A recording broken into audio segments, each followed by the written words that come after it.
Wix Studio, create a button. If this guide helpful, don't forget to like and subscribe.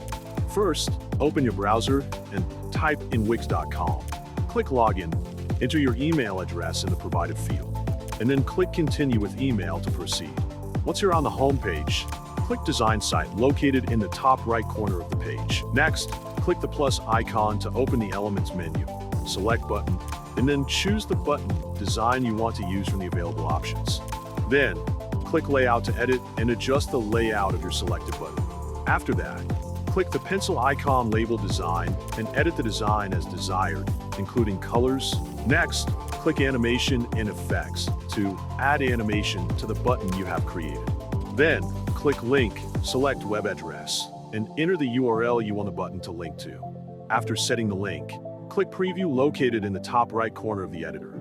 Click the button you just created during the preview to test and see the result.